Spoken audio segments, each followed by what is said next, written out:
Hey guys, Coach Jordan here from Coyote Academy Madison. I'm going to give you guys another workout today that you can do at home. I hope you guys are, again, still healthy, still safe, and are staying at home.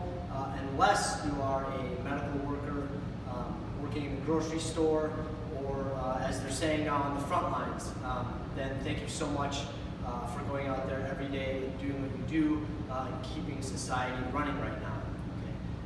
Okay? So today, we're going to do a little workout that incorporates different movements that are very similar to the technical stand-up, and we'll also be doing the technical stand-up. Okay? So for this workout, you can do one of three exercises, all of which I'll go over. You can do the technical stand-up like we do in jiu-jitsu. You can do the Turkish get-up, or you can do the double Turkish get-up. Okay? For the technical stand-up, you won't need any equipment at all. For the Turkish get-up, you will need a weight, so a dumbbell or a kettlebell like I'm going to use today, or you can use any heavy object that you find around the house that you can grip with your hand. So like a gallon or a carton of milk would be great. Almond milk, of course, not dairy milk. Or any other heavy object that you can find. Okay? And then for the double Turkish get-up, which is more of a mobility exercise, you're going to want to use a stick, okay, or I'm going to use a belt today, so I'll show you how to do that. Or you can use like a towel, obviously. Okay. So for the first exercise, it is going to be the technical stand-up. Okay, and if you do jiu-jitsu, you will be very familiar with this exercise. Okay, but I'm going to go over some of the finer points of this technique. Okay. So the technical stand-up, as the name implies, is very technical. Okay. And a lot of us aren't clued into all of the different nuances of this technique. Okay, so I'm going to kind of go over that now. So for the technical stand-up, I have one hand planted behind me. It's about 8 to 10 inches away from my hip. I don't want it too close because this is very uncomfortable, and I don't want it really far away because I'm kind of leaning back. I don't have a lot of stability here. Okay, I don't have a lot of ability to move. So I want it kind of at this happy medium. With this hand planted behind me here, I can move backwards, right, and I can move forward. It's kind of like a foot behind me. It's kind of a post, right, and I'm a lot more mobile with it, okay? I can also use it to lift my hips, which is its ultimate goal, okay? Now, one leg is bent, okay, and the leg that's bent is flat. This foot is going to be flat on the ground, okay? My other leg is straight, okay, and it's out in front of me, okay? Now, the hand on the same side of the bent leg is going to be out here. Okay? This is to keep the distance, right? In like a self-defense situation, I might be parrying punches or kicks. I'm keeping the distance of the person in front of me. Okay? I'm protecting myself with this hand. Okay? In a sport or jiu-jitsu situation, okay, this hand might be loading up a leg doing the technical stand-up shoot from X-guard. Okay? Which you would be here, but the hand is still out. Okay? So when we drill this, we keep the hand out here. Okay? Now, it's very important that the leg that's bent and the foot that's flat, it's going to stay in this same position, okay, when I'm doing the technical stand-up.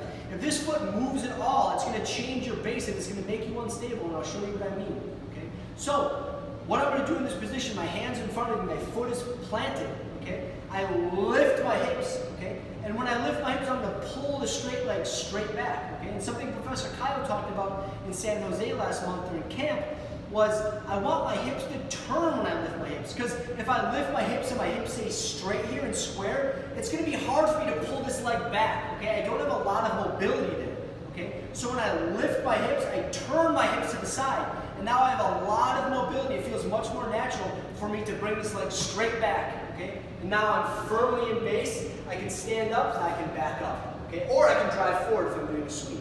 Okay, but all of that hinges upon the fact that my legs are spread wide and very stable, okay? If I stand up like this and my feet are close together like this, I'm going to be off balance, like a drunk person standing up, okay? If this foot moves, so if I lift my hips and I go like this and my front foot moves, again, I'm off balance, okay? So it's very important that when I'm here and I lift my hips, I turn them to the side, this leg stays planted exactly where it is. I pull this straight back. Look, very stable here, okay? I can stand up straight and I can move backwards or drive forward if I'm doing a sweep, okay? That is the technical stand-up, okay? Next, we're going to move on to the Turkish get-up, okay? Which, as you'll see, is very similar to the technical stand-up, although different in a few ways. One of which is you're going to be holding a weight. Okay? So your arm's not going to be out in front of you, it's going to be up above you. Okay? So, I take my weight, whatever it may be, I put it on the ground, and I lay down next to it. I load the weight up, okay? And I press it overhead, okay? So I always want my arm to be locked in this position. I always want the weight to be pointed towards the ceiling, as vertical as I can have it, as opposed to horizontal. I want it vertical, okay? Now, just like with the technical stand-up, I bend the same leg as the arm is up, okay? So my right arm is up, so my left leg will be bent and my foot will stay planted on the ground, okay? And now I'm going to rock up to a seated position, but it's very hard to go all the way to my hand. So I'm going to rock up onto my elbow first. To do that, I move the bell forward just a little bit like this, okay? As I rock up here, okay? Look how the weight is pressing overhead. I'm on my elbow, and now I go to my hand, okay? And now I'm in the same position as a technical stand-up, okay? My hand is behind me, I lift my hips, but it's going to be very hard to pull my foot straight back like a technical stand-up. So I do like a mini technical stand-up. I pull my foot back, but I land on my knee, not my foot, okay? So I come here, look at the weight straight overhead, and now I come to this lunge-like position, okay? My chest is up, my leg is bent at 90 degrees, and I'm in this lunge position. Now I can lunge forward to standing, right? Weight stays straight up overhead, okay? And now I come back down the same way I came up, okay? So I drop my knee first to the lunge position. Now I plant my hand, I straighten my leg, my hips are up. Now I go down on my hips, plant my elbow, and then go straight back down. To show the motion in a more fluid manner, right? I'll do it now. So I come to the seated position, elbow, then the hand. I press the weight up overhead. I lift my hips, pull this back onto my knee, come up to the lunge position, stand up, and then I go back down, the same way I came. Right? That would be 1 rep, okay? From the time you stand to go back down, that's 1 rep on 1 arm. And then you'll obviously switch arms when you do the workout, okay? The next exercise is a double Turkish Get-Up, okay? I learned this one from my coach and mentor, John Hines, over at the Monkey Bar Gym. If you don't follow him or the Monkey Bar Gym, you definitely should. He's an awesome resource for everything strength and conditioning related. He's a great guy, and he basically taught me everything I know about strength and conditioning. So check him out, guys. So this next exercise is more of a mobility drill, okay?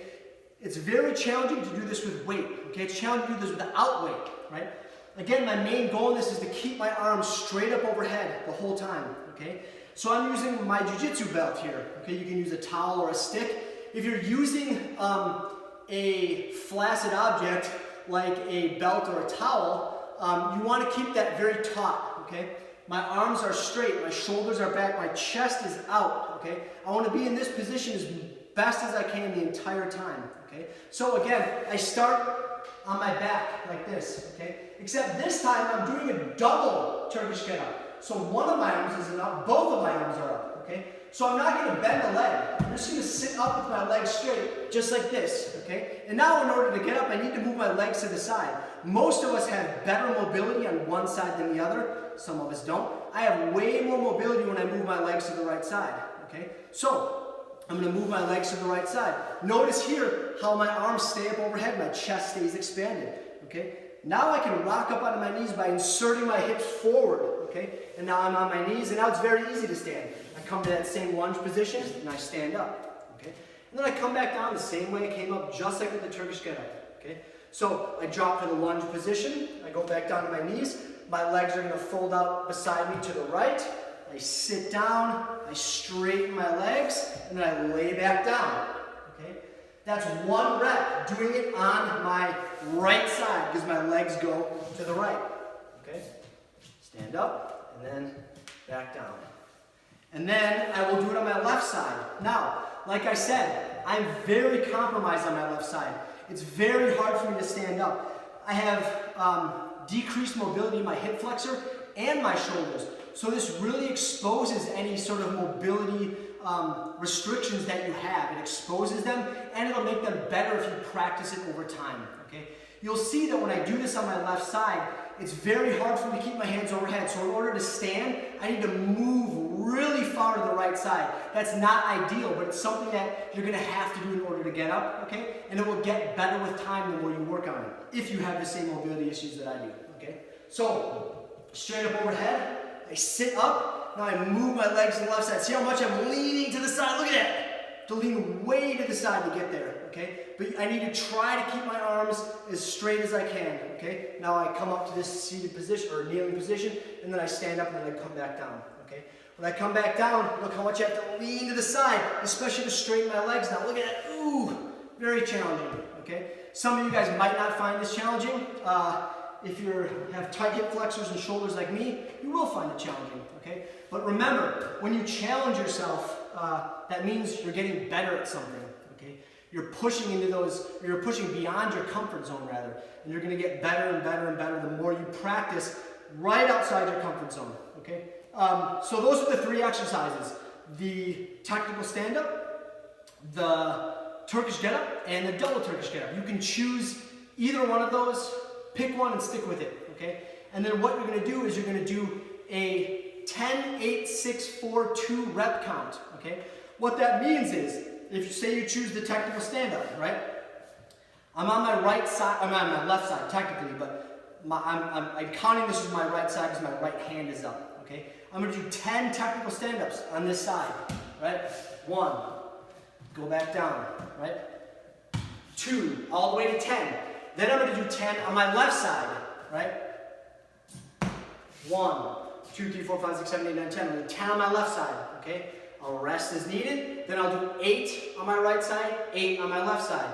6, 6, 4, 4, 2, 2, and then I'm done. If you don't feel like you got a good workout just from one set, then do another set. Do another 10, 8, 6, 4, 2, and then you should be good. You shouldn't have to do more than 2. This should be pretty challenging. It should bring your heart rate up, get you a little sweat going. Same thing with the same thing with the Turkish get-ups. 10 on the right arm, 10 on the left arm, 8, 8, 6, 6, 4, 4, 2, 2, right? And then you're done. Same thing with the double Turkish get-up, right? Except you're gonna count the side that you put your legs, right? So you do 10 on the left side, 10 on the right side, 8, 8, 6, 6, 4, 4, 2, 2, and then you're done, okay? I really hope you guys enjoy this. Please film yourself doing this or post your results or both on Facebook, Instagram, and tag us at CTA Madison, okay? If you have any questions, please reach out to me. You can do so on Facebook Messenger, on Instagram, or send me an email at jordan@bjjmadison.com. I hope you guys really enjoy this. Have a good time, and let me know what you think of it. Thanks so much, guys.